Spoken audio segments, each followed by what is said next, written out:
Hi, Kris with MySoil here. So we've just gotten our MySoil test results. We know what fertilizer we need. Now it's time to apply the fertilizer. I want to give you some quick and easy tips of how to apply that fertilizer to get the best results and the expectations that you're looking for out of your fertilizer.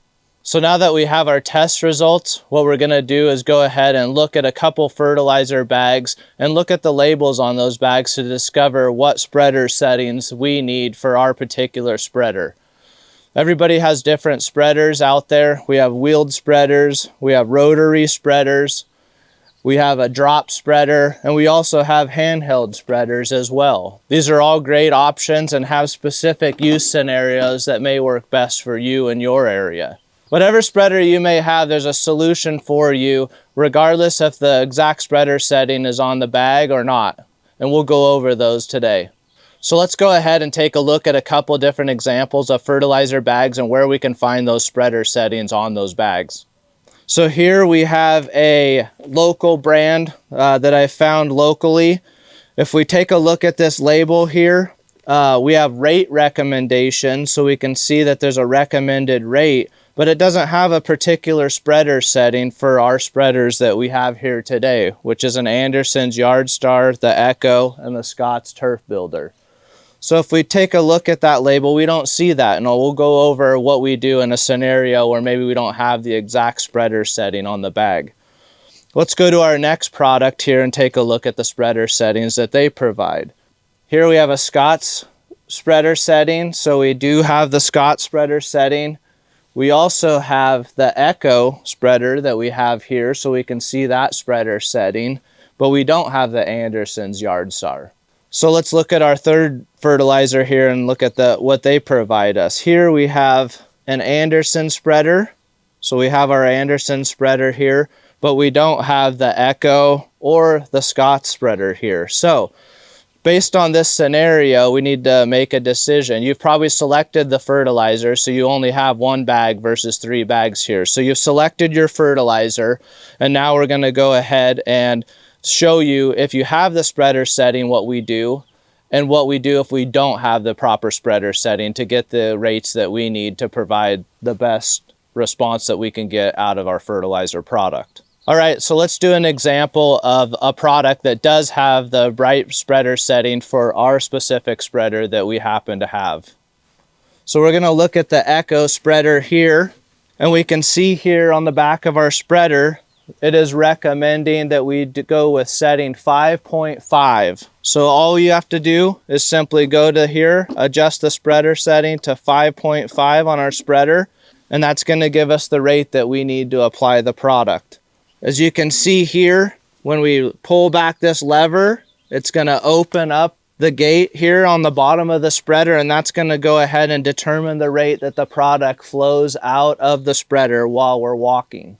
So we've gone through an example if our spreader has a spreader setting on the particular fertilizer bag that we've chosen. But what happens if we don't see the spreader setting on the bag of fertilizer that was recommended to us?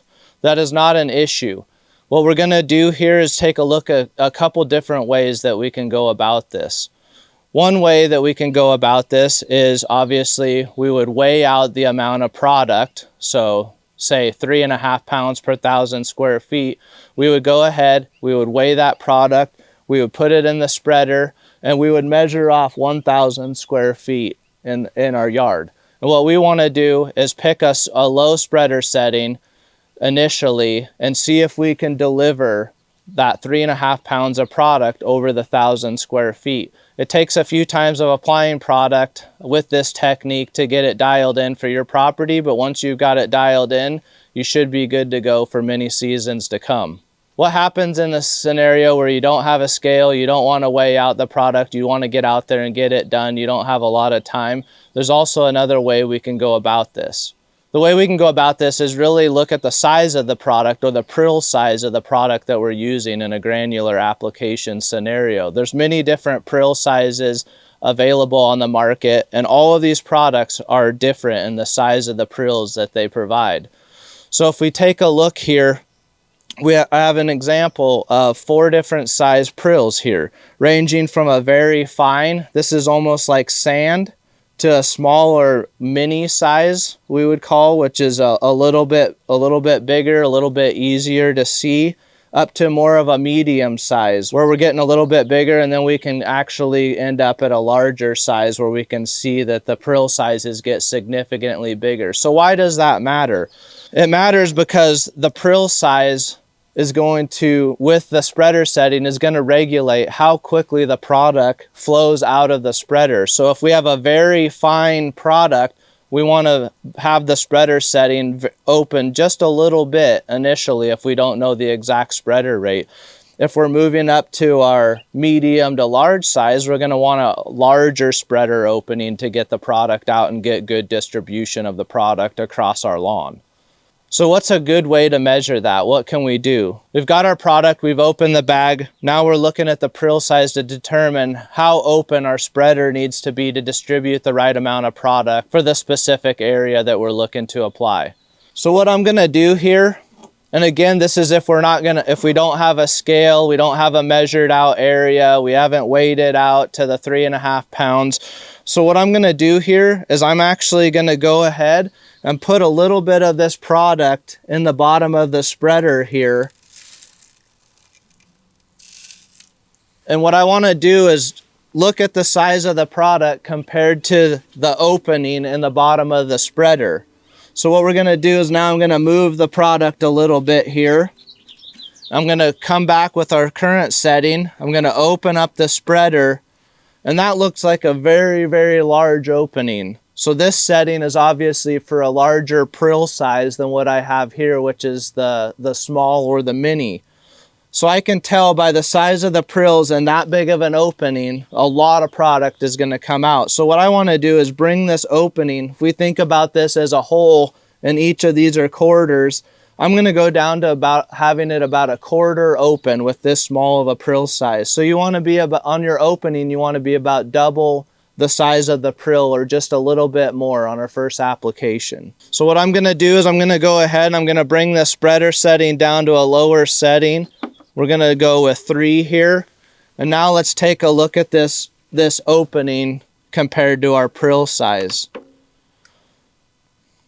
So if you look at the opening now here, it still looks a little big for this size of product. So I'm actually going to bring it down a little bit more. It's okay to be a little bit lower on your application on your first one if you're not sure, because you can always come back in a week or 2 weeks if you haven't got the response that you're expecting. So I'm going to bump it down just a little bit more, down to about 2.5 here, and take one more look. And I really like the size of the opening there compared to the product. So the opening size looks like about, 3 prills width open, which I would say is a good opening for this size of a prill. So the second and preferred way of determining the correct application rate is actually to go ahead, weigh the amount of product, and apply that product over 1,000 square feet. This is a simple process, but does take a little time and learning. So simply what we're going to do is we're going to add our bucket here to the scale. We're going to zero out the scale, and what we're going to do is we want to apply the product at 3.5 pounds per 1,000 square feet. So we're going to put a little more, that we're going to go to about 4.5 pounds, because the way the spreaders work, you want to have a little bit left in there. So we're going to go ahead and put 4.5 pounds, which is going to give us 1 extra pound of product for the area. So simply what we're going to do is we're going to go ahead, we're going to put the 4.5 pounds of product into our spreader here, and we're going to go ahead and apply the product to the desired area. So when you're looking at spreaders, there's also something to look for. Some spreaders have what we call edge guards. So you can see here, this thing can come down, and what that's going to do is protect an edge. So along our sidewalks, our walkways, pathways, whatever it may be, this will protect that edge so the product doesn't throw out onto the hard surfaces. So you can simply have that down or up, and I'll show you how that works. All right, so let's go ahead and apply our fertilizer product. First, what I'm going to do is show you guys how to use the edge guard and make our first perimeter pass. So I'm going to go down the outside perimeter. I'm going to cut across at the first tree and come back here through this area. And I know that this area right here, short of the trees, about just over 1,000 square feet. So remember, we should be delivering that product that we put in there over that area with about a pound left in the bottom of our spreader. So first we're gonna go ahead, put our edge guard down because we don't wanna get a bunch of product, or at least reduce the amount of product that we get on our hard surface here. So we got our edge guard down, and we're gonna go ahead and apply the fertilizer along the perimeter. So you can see I'm just going along the perimeter here of the walkway, and then I'm gonna stop when I get to this corner. Then what we're gonna do is we're gonna turn and we're gonna follow the perimeter out this way. You can see we're getting very few prills out on the hard surface area with the edge guard on. We just want a decent walking pace here. I'm gonna go ahead and stop right here, turn around and kind of square off this area for demonstration purposes. So still with my edge guard on right here, right now. Again, following the perimeter.